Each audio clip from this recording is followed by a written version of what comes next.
Héctor Figueroa era chofer de taxi. El martes 5 de marzo hizo su último viaje. Cuando llegó a destino, una persona se paró al lado de su ventanilla y le disparó 9 balazos. Asesinaron a un taxista de 43 años en la zona de La Madrid y Flamarión. La noche siguiente le dispararon a Diego Celentano. Tenía 32 años y también era taxista. La secuencia de ese miércoles 6 de marzo fue parecida a la del día anterior. Cuando el auto llegó al lugar, el pasajero le dio un tiro en la cabeza y se dio a la fuga. 2 crímenes de taxistas en las últimas horas, justo en el medio de un gobierno que empezaba a difundir imágenes de las cárceles al estilo El Salvador, replicando la idea de Bukele en la Argentina. En los 2 asesinatos se usaron el mismo arma y balas con la misma insignia, PSF, las siglas de la Policía de Santa Fe. Los disparos fueron de sicarios, pero las balas eran de la Policía Provincial. Al día siguiente, un chofer de colectivo se detuvo para subir a un pasajero, que sin mediar palabra le disparó en la cabeza. Murió 72 horas después. El colectivero tenía 39 años y se llamaba Marcos Daloia.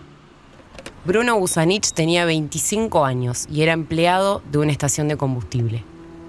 Fue asesinado cuando trabajaba el sábado 9 de marzo, cerca de las 11:30 de la noche.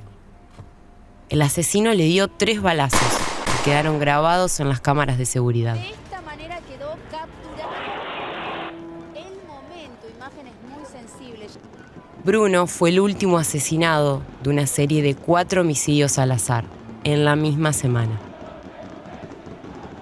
Fue la primera vez que ocurrieron este tipo de asesinatos en Rosario, provincia de Santa Fe, la ciudad con más violencia de Argentina, donde nació el Che Guevara y Lionel Messi, la tercera jurisdicción más rica del país, donde se destituyeron a 357 policías entre 2019 y 2023, donde está el puerto que despacha el 80% de los granos del país, donde el general Manuel Belgrano creó la bandera argentina y un monumento gigantesco se emplazó para recordarlo, donde el 64% de los homicidios están vinculados a economías ilegales o al crimen organizado, donde 7 de cada 10 de los homicidios tuvieron una planificación previa. Rosario es una anomalía. En 2022 rompió récords en homicidios, alcanzando una tasa de 22 asesinatos cada 100.000 habitantes, 5 veces más que el promedio nacional. En uno de los países con las tasas más bajas de homicidio de toda América Latina. Los asesinatos fueron el martes, miércoles, jueves y sábado de la misma semana de marzo. El lunes siguiente, las autoridades del gobierno de Javier Milei dieron un anuncio muy importante. Así lo explicaba el presidente argentino.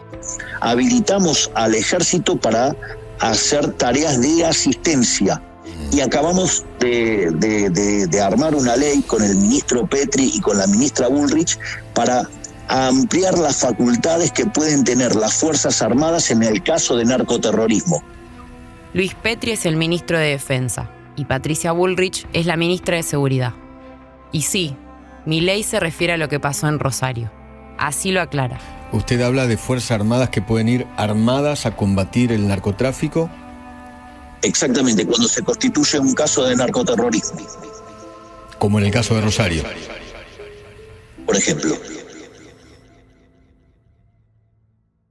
¿Por qué Milei habla de una asistencia de las Fuerzas Armadas y de un proyecto de ley para permitirles combatir el narcotráfico? Porque en Argentina la Ley de Seguridad Interior mantiene una firme división entre la defensa externa, una facultad de los militares, y la seguridad interior, que corresponde a las policías. Pero su gobierno intentará borrar esta línea. Volvamos el tiempo unos meses atrás. Los 4 asesinatos al azar todavía no habían ocurrido, pero la militarización ya era una tormenta en el horizonte. En enero de este año, Luis Petri ya proponía que las fuerzas de seguridad puedan actuar en seguridad interior, diciendo sin decir, apuntando sin disparar, Petri habla de militares para repeler el terrorismo. El brutal atentado de Israel, con nuestro decreto, ese brutal atentado perpetrado por una organización terrorista no podría haber sido repelido por nuestras Fuerzas Armadas. Y esto habla de la necesidad de modernizar nuestra legislación. No existe evidencia de la presencia del Hamás en Latinoamérica, pero Luis Petri usa el ataque terrorista que sufrió Israel en octubre del año pasado para justificar un cambio de legislación. Y por legislación se refiere a la Ley de Seguridad Interior. Como vemos, desde el inicio del gobierno de Javier Milei, la militarización ya estaba en boca de sus funcionarios. Y viendo esta tormenta en el horizonte, decidimos hacer un podcast para contarlo.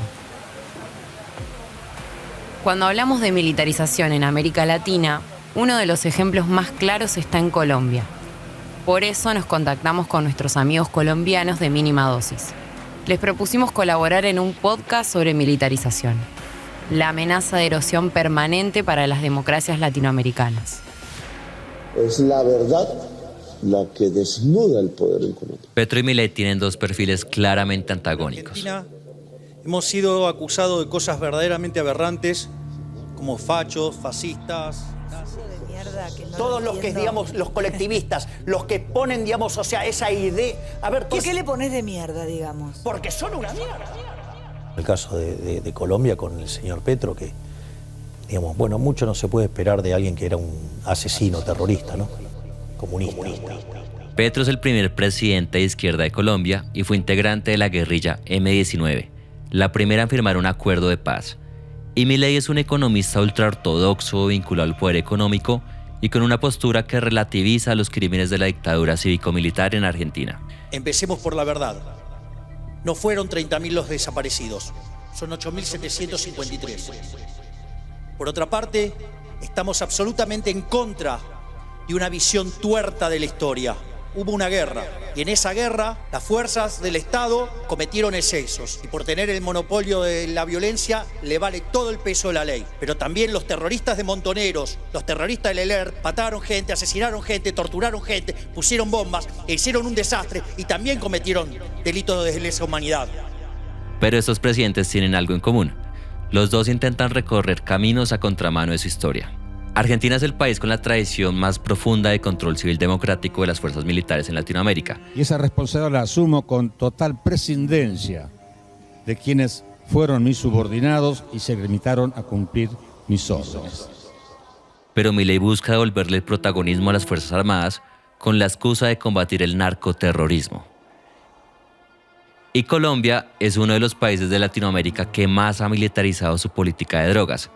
Pero Petro ahora busca terminar con la sobredosis de guerra a través de lo que él llama la paz total. En este podcast vamos a intentar explicar qué pasa en Rosario y en el archipiélago de San Andrés y Providencia. Ambos son los lugares con más asesinatos en Argentina y Colombia. Yo soy Guillermina Ferraris. Y yo soy Osvaldo Beltrán. Y esto es Sobredosis de Guerra. La idea original de este proyecto es de Tabaré Echeverría y Pedro Espinosa Millán. Este reportaje es el resultado de las becas Colaboración de Investigación Periodística 2024, otorgadas por la Fundación Gabo con apoyo de la Fundación Ávina. Bienvenidos al capítulo 1, Violencias. Si le preguntan a un colombiano cuándo comenzó la militarización del país, la mayoría le va a responder que Colombia siempre ha estado militarizado. El conflicto armado interno, la violencia relacionada con el narcotráfico y las constantes disputas por la tierra hacen que sea muy normal que la policía, por ejemplo, tenga helicópteros de combate, o que en algunos pueblos tengan armas militares para combatir a los grupos armados ilegales. La empresa Colombia ha hecho posible que las fuerzas militares sean las mejor equipadas de la historia. Con más de 140.000 hombres, 5 brigadas móviles, brigadas especiales, el doble de helicópteros y aviones fantasma, asegurando las ganas de 40 millones de colombianos por sacar adelante esta empresa que es de todos. Hay un momento histórico en la militarización. Se trata del Plan Colombia, un acuerdo con Estados Unidos aprobado en julio del año 2000 que otorgó financiación por un total de $140.000 millones durante los 15 años que estuvo vigente. De ese dinero, Estados Unidos aportó cerca del 6%, mientras Colombia el 94%. El dinero se usó en un 80% para fortalecer la capacidad de las fuerzas militares, mientras el 20% restante se usó para promover programas sociales. El principal objetivo del Plan Colombia era reducir la producción de drogas y combatir a las guerrillas colombianas, que Estados Unidos denominó como narcoterroristas. Esto no funcionó del todo. En 2020, exfuncionarios de la administración de Barack Obama hicieron un balance en la Comisión de Drogas del Congreso de Estados Unidos, asegurando que el proyecto, aunque funcionó para debilitar a la insurgencia, fue un fracaso y no cumplió con los objetivos de disminuir la producción de drogas. Luego de año y medio de estudio y de mirar de cerca la principal herramienta de cooperación bilateral entre Estados Unidos y Colombia, es un llamado implícito a replantear la estrategia. Si bien el Plan Colombia fue un éxito en la contrainsurgencia, fue un fracaso en la lucha contra las drogas. Esa cruda conclusión sobre el Plan Colombia fue hecha con base en los más de 10.000 millones de dólares invertidos y las 212.000 hectáreas de hoja de coca sembradas en 2019.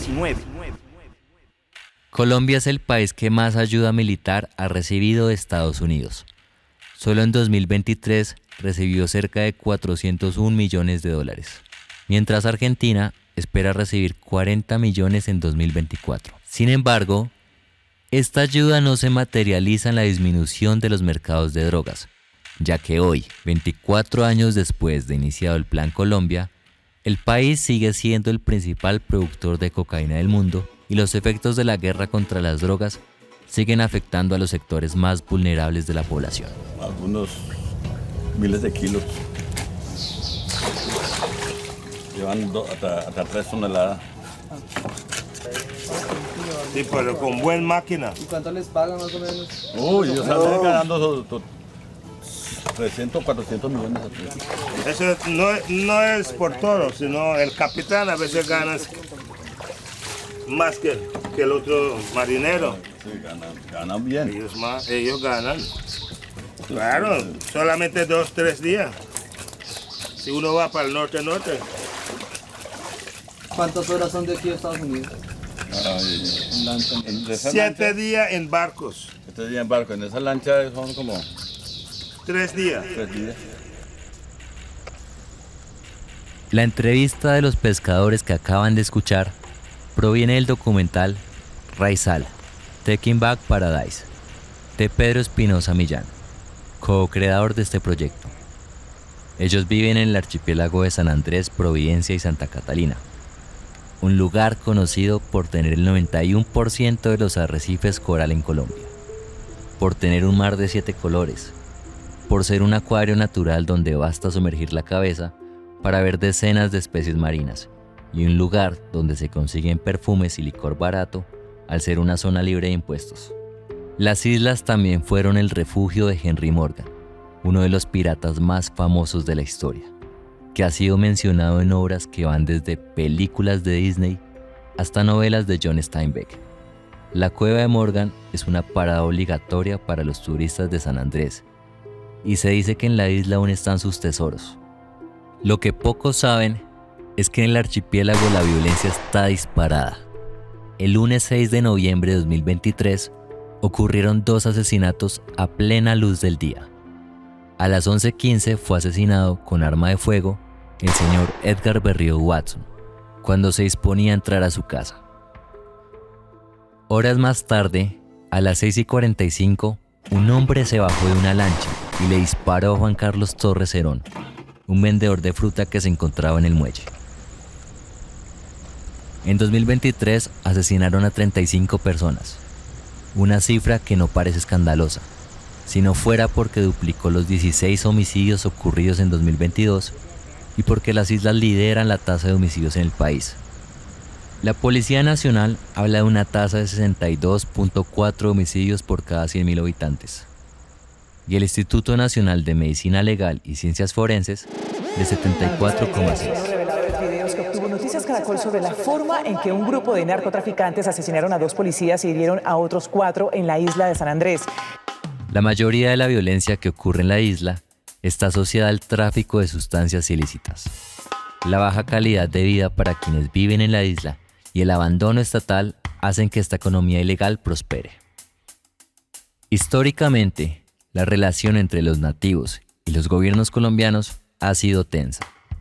Los problemas de educación, las escasas oportunidades laborales y las disputas de soberanía sobre el archipiélago con Nicaragua influyen en que la mayoría de isleños no se sientan colombianos. Yo no soy ningún fucking colombiano. Yo soy chino mezclado con isleño y africano. Y nunca voy a aceptar ser colombiano y ahora mucho más, porque es un atropello y una falta de respeto. This the what? Angustia. Angustia anto tuviechan. We are a form of post-colonialism. For example, you come to San Andres and you see certain arrangements, physical arrangements, but all the people are dying for hunger and living in misery in the name of modernism and in the name of progress.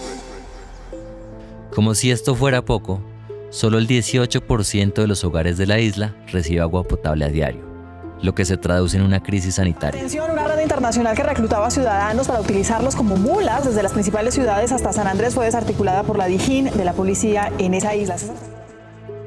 Los estudiosos del tema creen que el fenómeno del tráfico de drogas ilegalizadas comenzó como un favor entre marinos y que se fue tecnificando en la década de los 80, cuando los carteles de Cali y de Medellín aprovechaban la poca vigilancia que existía en la isla para establecer lugares de tránsito y almacenamiento de cocaína.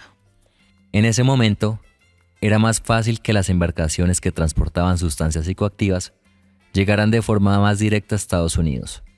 Con el tiempo, las aguas del Caribe han sido militarizadas a través de convenios internacionales que permiten a las patrullas estadounidenses moverse por distintas áreas, haciendo que las rutas sean menos directas.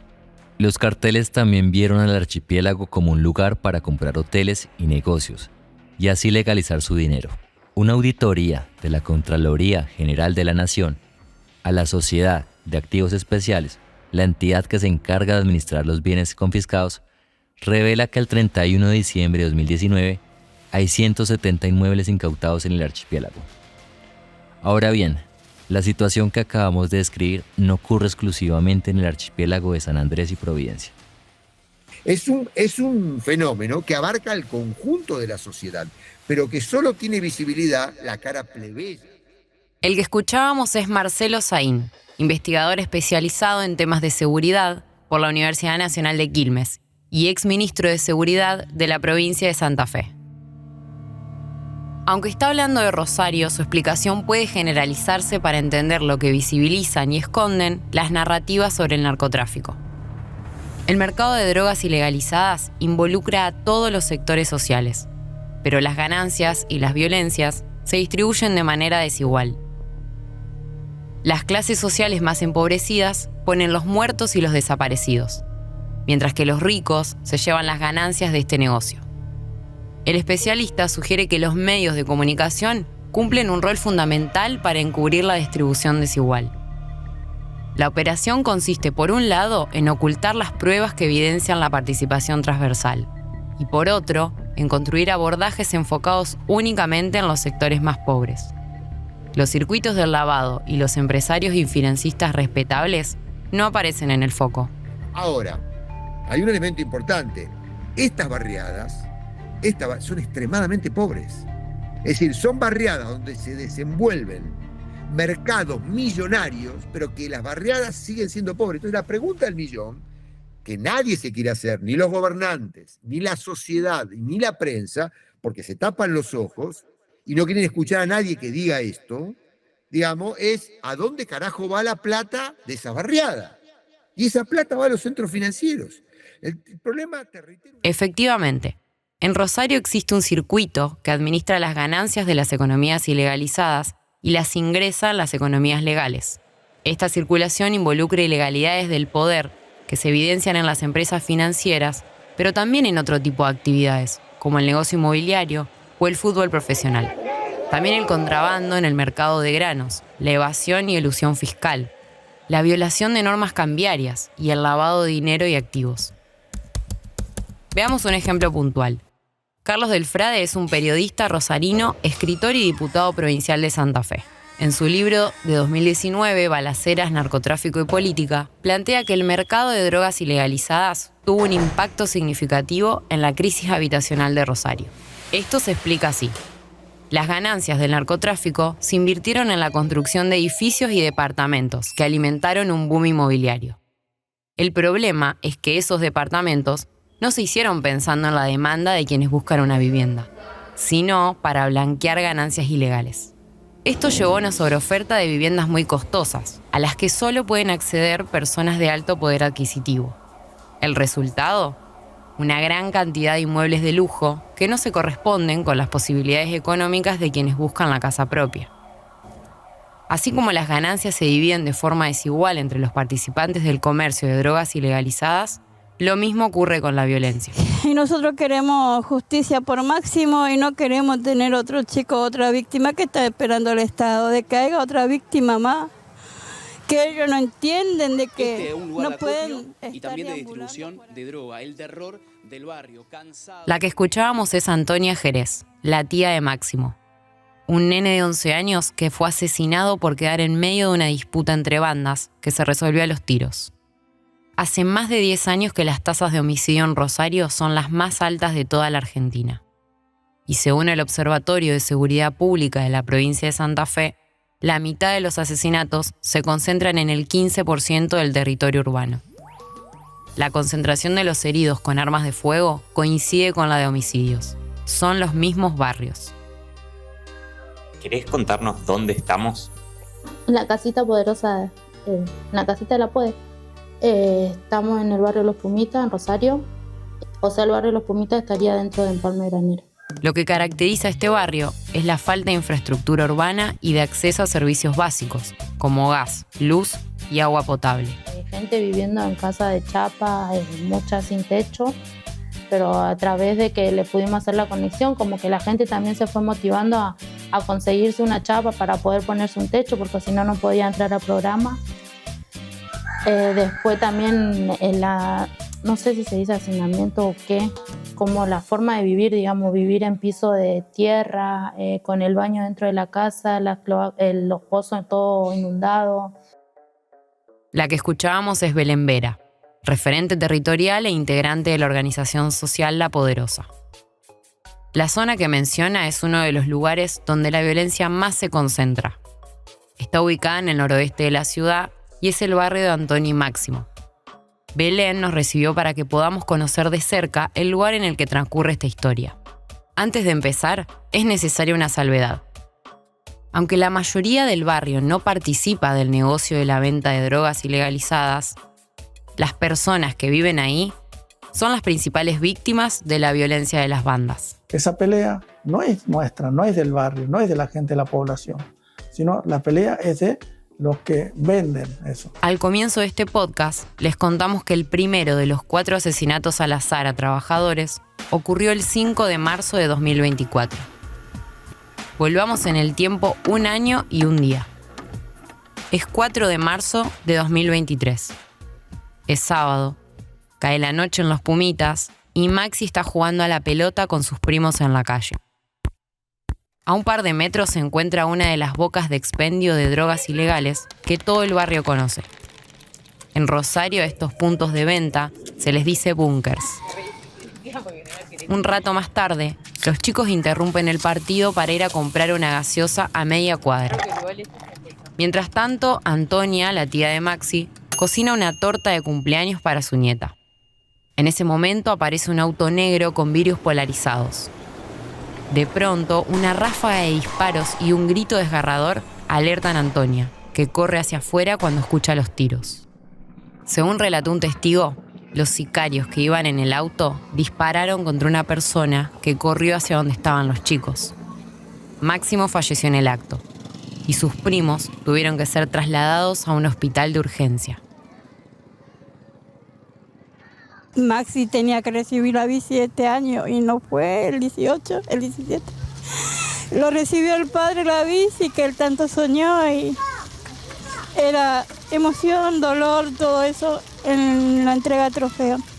Verlo al plantel de Máximo llorando, que le faltaba uno, bueno. La que escuchábamos es su tía Antonia. Maxi estaba por cumplir 12 años y jugaba al fútbol.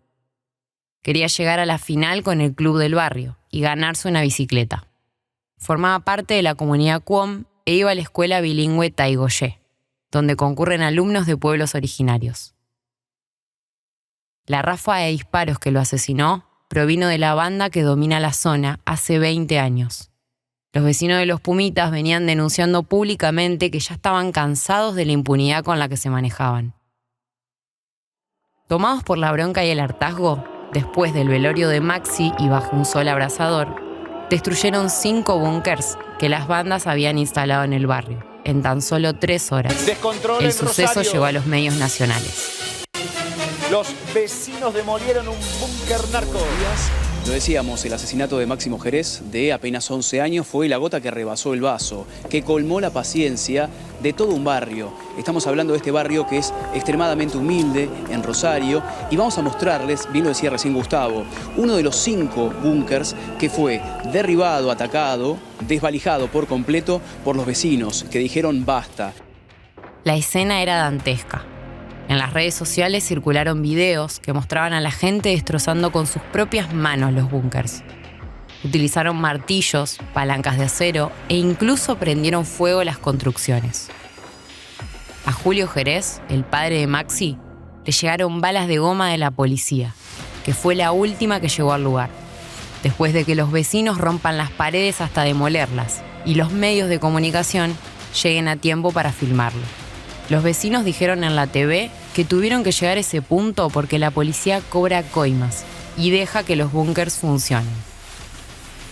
El asesinato de Máximo y la búsqueda de justicia de sus familiares y allegados es un claro ejemplo de la distribución desigual de la violencia letal en Rosario.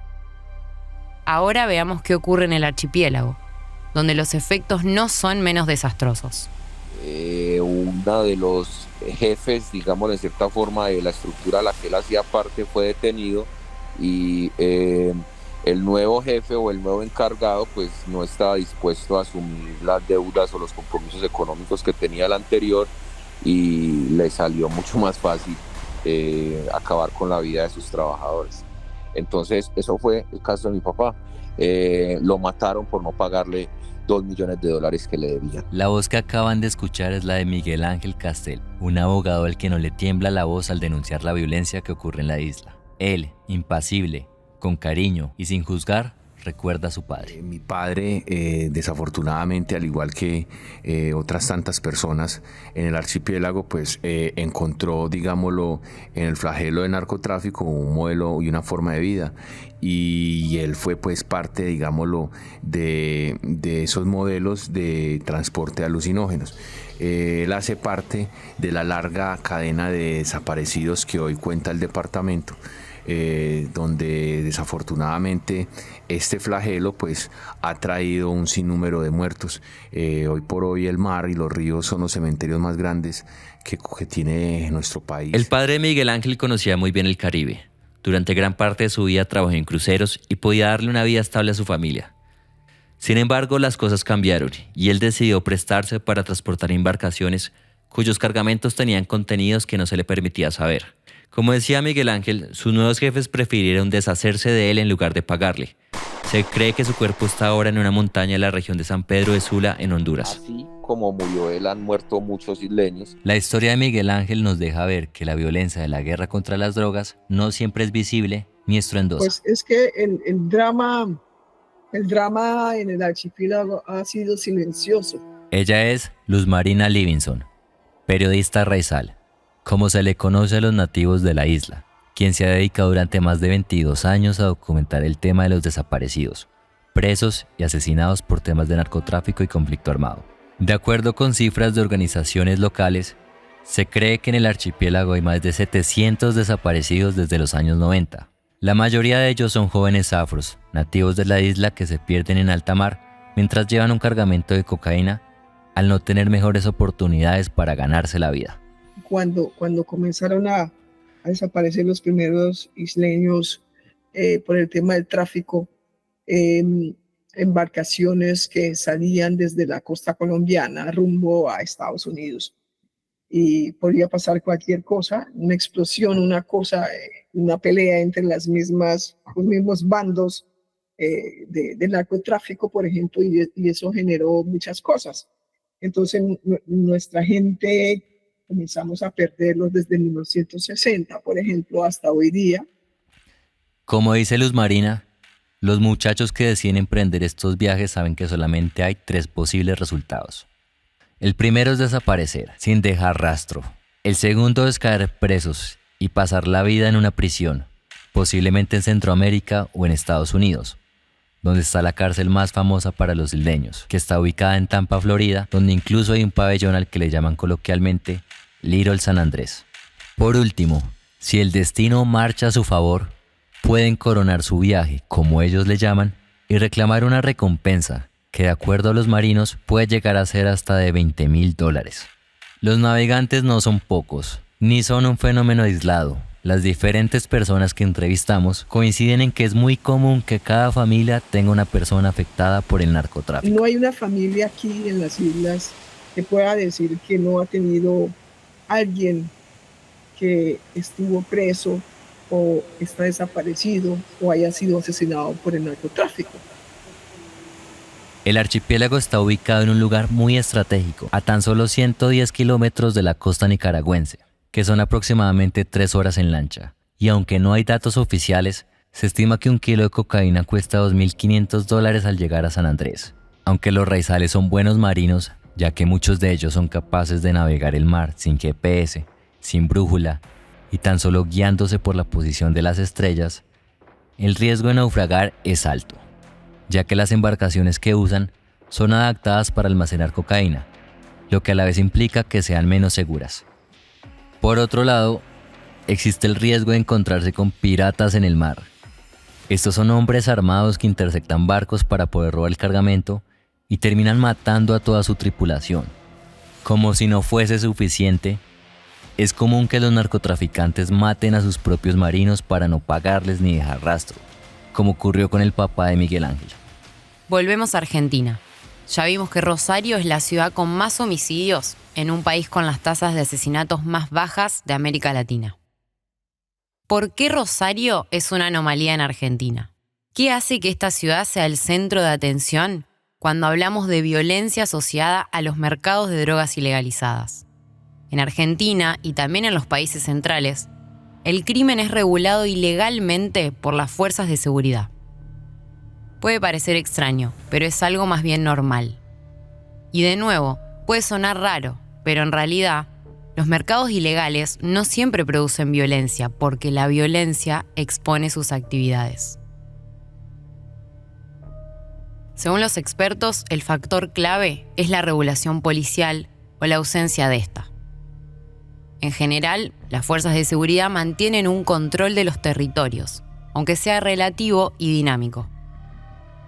Este control o regulación se logra con herramientas legales e ilegales. Entre las herramientas ilegales aparecen los pactos entre la policía y el mundo criminal.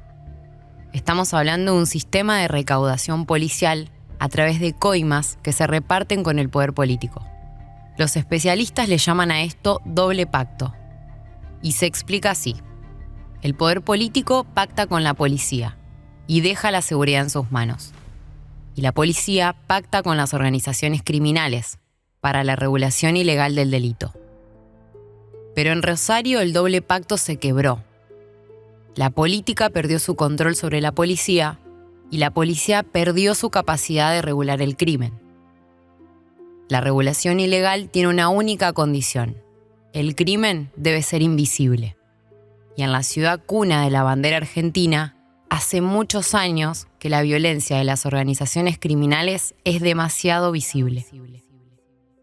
Al igual que Rosario, el archipiélago de San Andrés y Providencia es el lugar con la tasa de homicidios más alta del país, pero esto pocos lo saben, ya que las islas son consideradas como un paraíso turístico, donde la violencia pareciera no existir.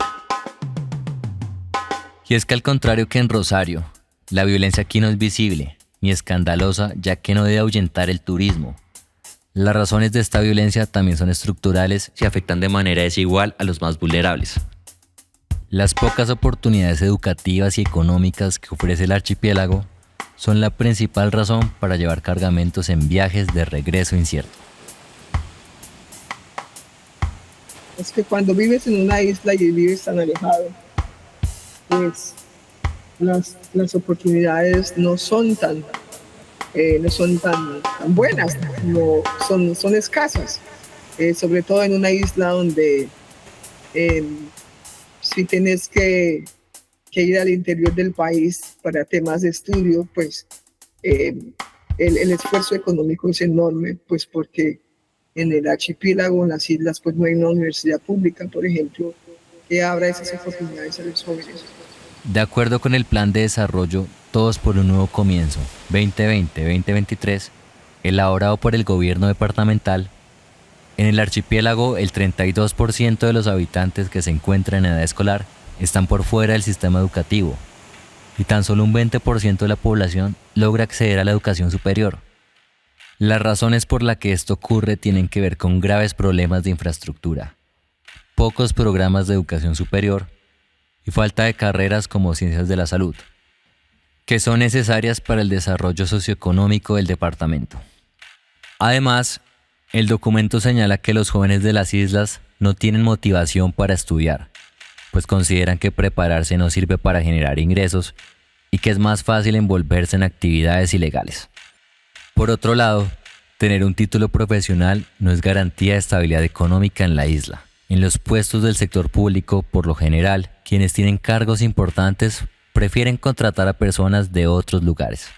Para entender la falta de oportunidades, también hay que entender los orígenes raciales y culturales de sus habitantes y cómo se vieron afectados por procesos de colonialismo que los marginaron. Escuchamos de nuevo a Luz Marina. Pues, es compleja.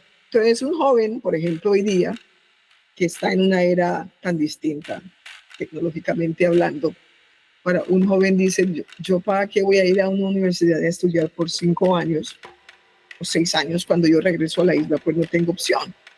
No hay opción de trabajo, porque todo depende de la alcaldía y todo depende si usted apoyó a este alcalde o no, a este grupo. Entonces usted puede llevar 15 años o 20 años excluido de cualquier oportunidad de trabajar en tu zona y cuando tú quieres desarrollarte profesionalmente en tus islas. Entonces esa opción no existe. Por ejemplo, a nivel de San Andrés, esos cargos que podrían ser asumidos por los locales, pues lo tienen personas que son del interior y que hoy día ya tienen raíces o de pronto ya son residentes. Los raizales o los isleños somos o procedemos de personas esclavizadas traídas del África hacia el Caribe y esa mezcla de esos esclavizados con europeos, ingleses y de otras regiones de Europa, pues se formó lo que es esta cultura. Entonces, por ello, es un poco el tema del idioma. Los nativos de la isla están asentados allí desde hace más de 400 años. Son una comunidad afrocaribeña de religión protestante. Solían ser una colonia inglesa y su idioma es el criol, que nace de una evolución del inglés con acentos africanos y algunos rezagos francófonos. Pero en la isla, la mayoría de quienes manejan el turismo y comercio no hablan criol, ni son raizales. Ellos son personas que vinieron del continente y de otros países. Esta exclusión tiene razones históricas. En 1953, el presidente de facto, Gustavo Rojas Pinilla, declaró el archipiélago de San Andrés, Providencia y Santa Catalina como un puerto libre de impuestos. Pero esto no fue una noticia positiva, sino que trajo consecuencias negativas para los nativos de la isla, ya que el puerto generó inmigración, y los que llegaron del continente fueron comerciantes extranjeros, principalmente árabes y judíos, quienes a diferencia de los raizales, sí tenían el poder económico para llevar mercancía al lugar y comenzaron a construir hoteles. Sander Dena es un joven isleño que nos habla de lo que es la identidad raizal. Esta entrevista hace parte del documental Raizal, Taking Back Paradise, de Pedro Espinosa Millán. La preocupación que yo tengo como joven raizal es que nosotros nos tenemos que acoplar a un sistema colonizador que realmente nos hace salirnos de lo que nos representa como raizales, como hijos del territorio. Las conexiones que tenemos con el mar, con la tierra, con la lengua, con lo que hacemos, como nuestra manera y nuestra cosmovisión que tenemos de ver el mundo es basada en lo que conocemos y lo que nos enseñan. Y siento que de alguna u otra manera todo lo que tiene que ver con la educación, con todos estos procesos que se dan a nivel del país, hacen que nosotros perdamos nuestra identidad. Y realmente mi preocupación como joven raizal es que el flagelo de los desaparecidos no aparece en cifras oficiales. De acuerdo con el informe Mar, Guerra y Violencia, preparado por la Comisión para el Esclarecimiento de la Verdad, la Convivencia y la No Repetición, la naturaleza de la desaparición forzada busca invisibilizar a las víctimas, y esto hace que exista un subregistro en las estadísticas oficiales. En la historia de Colombia ha sido común que grupos armados prefieran desaparecer a sus víctimas para que éstas no aumenten las estadísticas de homicidios y así vender una idea falsa de seguridad. Por otro lado, los familiares de las víctimas casi nunca denuncian por temor a las represalias. La Convención Internacional para la Protección de todas las personas contra las desapariciones forzadas de Naciones Unidas dice que la desaparición forzada es un crimen de lesa humanidad que incluye el ocultamiento del paradero o la suerte de la persona desaparecida, como también la privación de la libertad y la negativa a reconocer su privación. Volvemos a Rosario. Como vimos, la ruptura del pacto entre policías, políticos y crimen organizado desató los homicidios. Ahora veamos qué respuestas dieron los últimos gobiernos. Lo que inició como un fenómeno de la periferia de la ciudad hace 10 años, ahora llegó a los barrios céntricos y provoca miedo en toda la sociedad rosarina. Desde hace por lo menos 15 años, las respuestas estatales frente a la violencia se enfocan en la dimensión punitiva, que recae sobre los eslabones más pobres del mercado minorista de las drogas. Entre 2008 y 2022, la población carcelaria en la provincia de Santa Fe aumentó 148% y la tasa provincial de encarcelamiento en 2022 fue el doble que hace 10 años. Quienes pueblan las cárceles pertenecen a sectores empobrecidos. Un indicador para ver esto es que el 93% de las personas privadas de libertad no terminaron sus estudios en la escuela secundaria.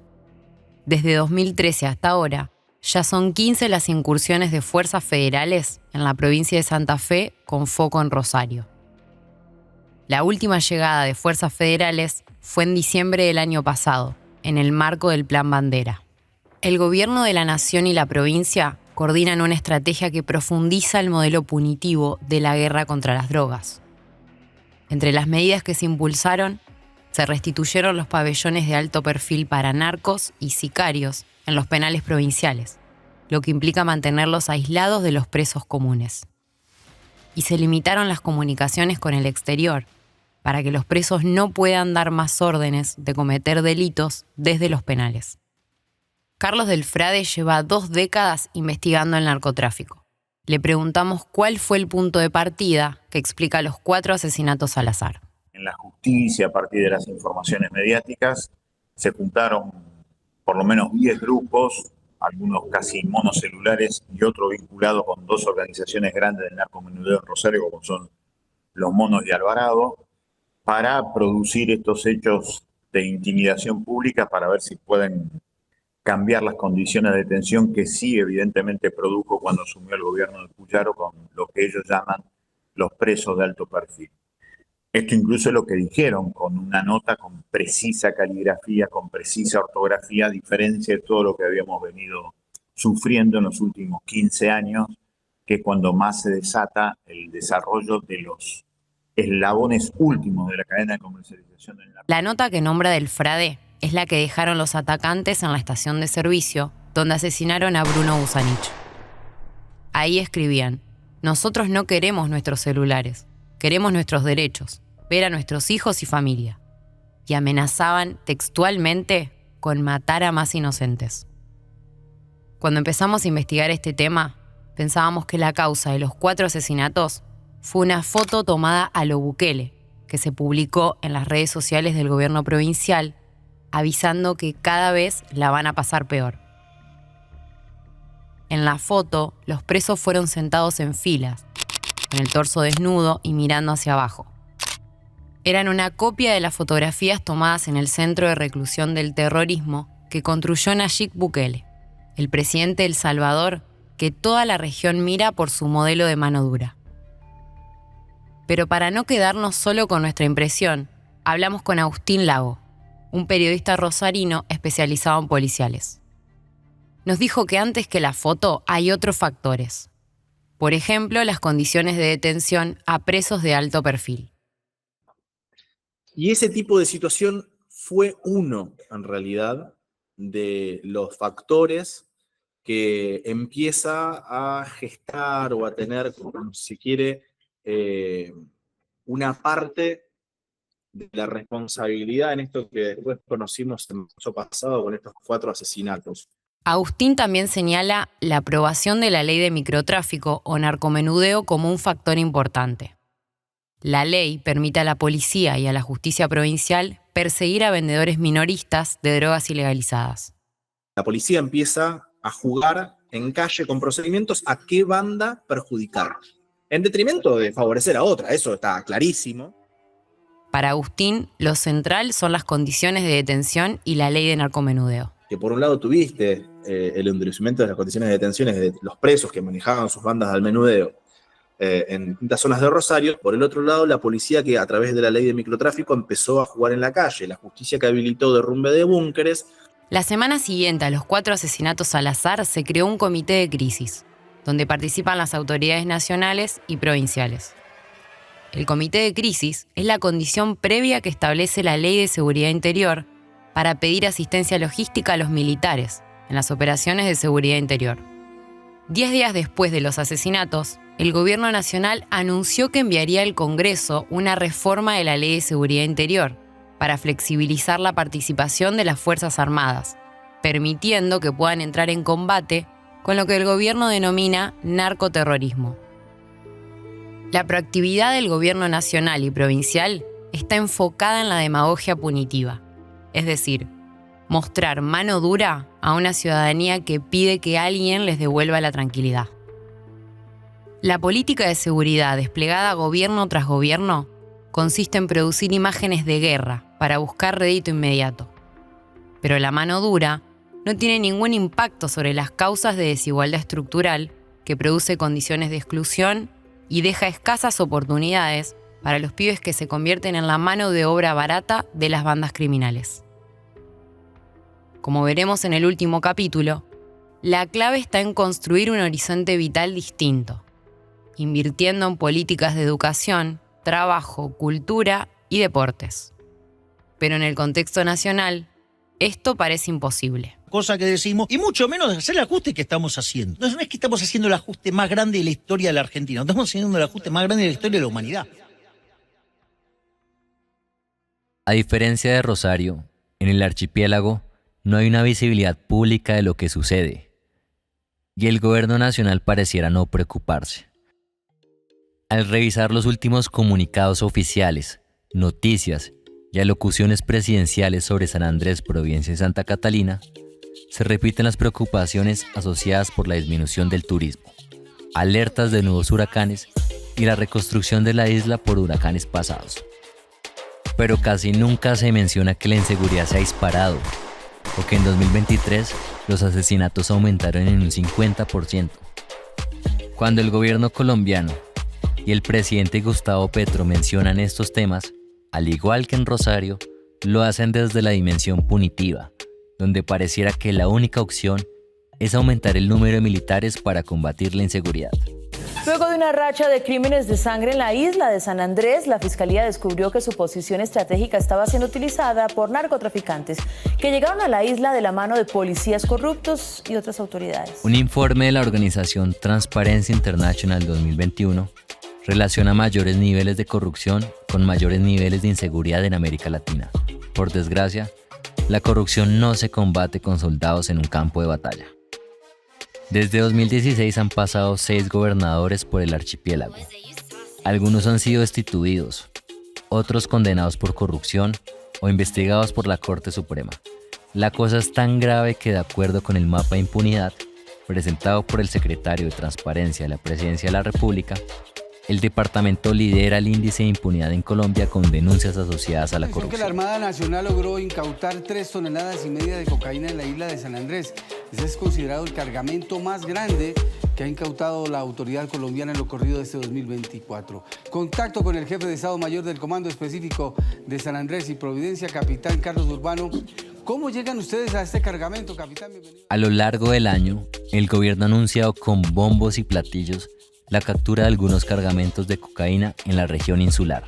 Lamentablemente, esto no sirve para disminuir los asesinatos, ni la falta de oportunidades, ni la demanda mundial de cocaína.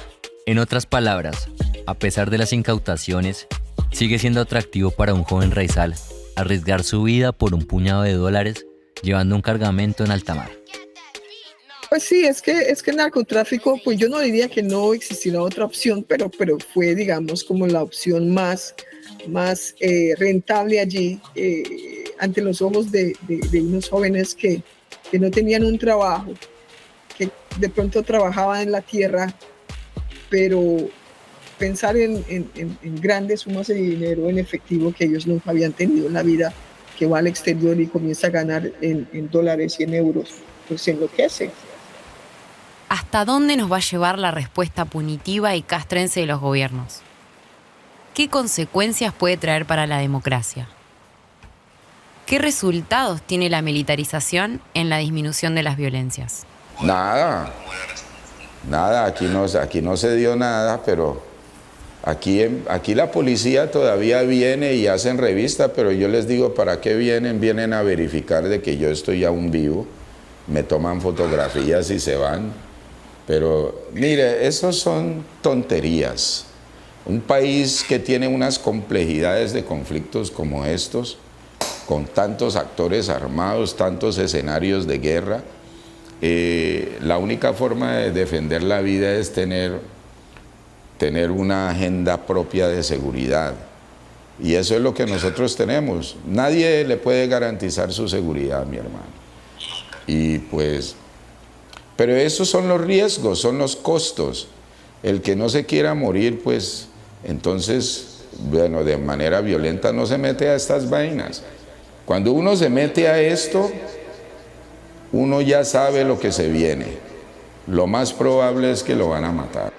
Entonces, la presencia militar se fue acentuando cada vez más, aprovechando de pronto la debilidad del liderazgo. En el siguiente capítulo conoceremos cómo resistieron los pueblos raizales a una base militar que se comenzó a construir en la isla de Providencia, Colombia. También les contaremos cómo la narrativa del enemigo interno sirvió para justificar estrategias militarizadas en Argentina y Colombia.